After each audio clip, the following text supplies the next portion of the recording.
जैसे भगवान परशुराम ने 21 बार पूरी धरती से आतंकवाद समाप्त किया। मैं तेजवीर सेन, ओबीसी रोहतक हरियाणा। हमारे MN इंडिया न्यूज़ चैनल को हमारी तरफ से बहुत बहुत धन्यवाद। साथियों, आज खास एक टिप्पणी है माननीय पूर्व मंत्री रामविलास शर्मा जी की, जो उन्होंने भगवान परशुराम जी की जयंती अपने आराध्य की मनाने के लिए वो 30 तारीख को जो प्रोग्राम है उनका, वो उसको लेकर के लोगों के बीच में न्योता देने गए हुए थे। तो उन्होंने एक टिप्पणी दी है कि भाई भगवान परशुराम और नरेंद्र मोदी जी, ये दोनों, नरेंद्र मोदी जी भगवान परशुराम की तरह ही एक अधर्मी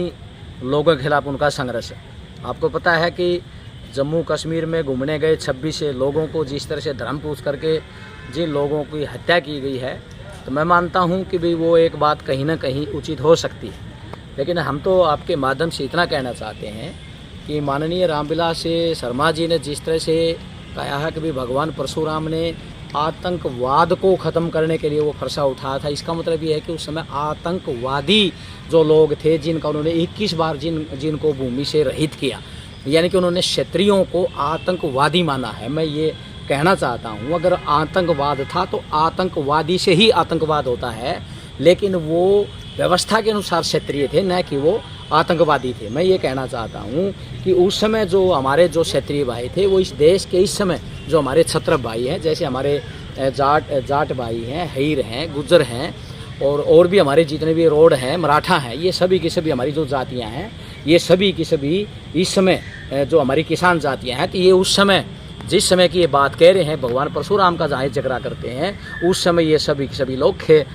खतिया लोग हुआ करते थे और शूद्र वर्ग होता था, और क्षत्रिय और इस टाइप से जो है इन्होंने इसको ये मान के चलते थे। मैं सिर्फ आपके माध्यम से इतना कहना चाहता हूँ कि रामविलास शर्मा जी ने ये बात क्लियर कर देना चाहिए कि उस समय जिनको इन्होंने आतंकवादी कहा है, वो क्षत्रिय कौन लोग थे। हमें जो इतिहास में हमने जो पढ़ा है, जब हम इतिहास को देखते हैं, चाहे वो हैरियक वंश है, चाहे हमारा वो शिशुनाग वंश है, चाहे उसके बाद नंद वंश रहा है, हमारा सैन्य नाइयों का खास करके हमारे महापद्म से लेकर धनानंद तक का राज रहा है, उसके बाद चाहे चंद्रगुप्त मौर्य आए हैं, चाहे सम्राट अशोका जी आए हैं, तो इस टाइप से मैं ये कहता हूँ, चाहे उसके बाद शुंग वंश आया है, तो दुनिया भर के वंश हमारे उस समय रहे हैं। लेकिन हम आपके माध्यम से इतना कहना चाहते हैं कि जिस आतंकवाद का उन्होंने जिक्र किया है, खास करके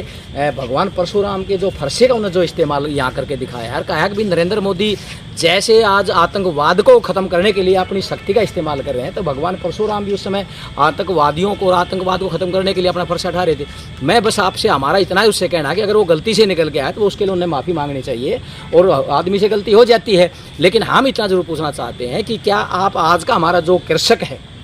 आज का हमारा जो किसान है, क्या वो जातियाँ उस समय आतंकवादी कहलाती थी क्या? ये हमारा रामविलास शर्मा जी से है कि आप अपने पुरखे की आप जयंती मनाइए, हर किसी को अपने पुरखे की, अपने आराध्य को मनाने का हक है, लेकिन आप अपने पुरखे के आराध्य की जयंती के ऊपर अगर किसी समाज को अगर आतंकवादी कहोगे या आतंकवाद कहोगे, तो मैं समझता हूँ रामविलास जैसे जो इतने बड़े प्रोफेसर रहे हैं, उन्होंने अपना पूरा जीवन उन्होंने जो है अपना उसमें लगाया, RSS के वो कैडराइज भी रहे हैं। क्या RSS में क्या यही सिखाया जाता है क्या एक तरफी बात की जाती है क्या अपने ही लोगों से इस तरह से नफरत की जाती है क्या? अगर मैं ये कहूं कि नंद वंश को ख़त्म करने वाले इन्हीं के पुरखे थे, जब वो आज भी जो चप्पड़ सिंह थे, जिनके साथ चंद्रगुप्त मौर्य खुद जाकर के सतलुज नदी के परले कंठारे पर आए हुए जो विदेशी जो आक्रांत आया था, उस समय उससे जाकर के वो छुप छुप के मिलता था। अगर हम इनको ऊपर प्रश्न खड़ा करने लग जाएंगे तो इनको इतिहास में लेने के देने पड़ जाएंगे। मैं आपसे ये कहना चाहता हूँ कि इस देश के अंदर जो नंद वंश आया था, उन्होंने इस देश को एका करने दिया, इस देश के अंदर कैसा शासन प्रणाली लागू की, उन्होंने जनपद बनाए, इस देश को एक नई संस्कृति दी, एक नई सृष्टि की रचना रची। मैं बस हम इतना कहना चाहते हैं कि रामविलास शर्मा जैसा आदमी जो इतना सूझबूझ का पूर्व मंत्री है, उन्होंने समाज के अंदर इस तरह से कटु और समाज को तोड़क समाज की कभी बात नहीं करना चाहिए, उन्होंने आकर के माफ़ी मांगनी चाहिए। यही हमारी अपील है। धन्यवाद। जय भीम, जय भारत, जय कर्पूरी, जय भारत। मोदी देखिए क्या कह रहे हैं बीजेपी नेता रामविलास शर्मा जी। बहादुर प्रधानमंत्री है हिंदुस्तान में, जैसे भगवान परशुराम ने 21 बार पूरी धरती से आतंकवाद समाप्त किया और 21वीं बार जब आतंकवादी को फरसा उनका हथियार था, उसको कोई लोग परमाणु बम कह देते हैं, और वो फरसा अरुणाचल में जहाँ से ब्रह्मपुत्र नदी का उद्गम स्थान है, नरेंद्र भाई मोदी की सरकार ने वहाँ पर 51 फुट की भगवान परशुराम की मूर्ति लगा दी है, वहाँ तक रेल पहुँचा दी है। चाइना से 42 किलोमीटर इधर है और वहाँ एक बहुत बड़ा पर्यटन केंद्र बना दिया है।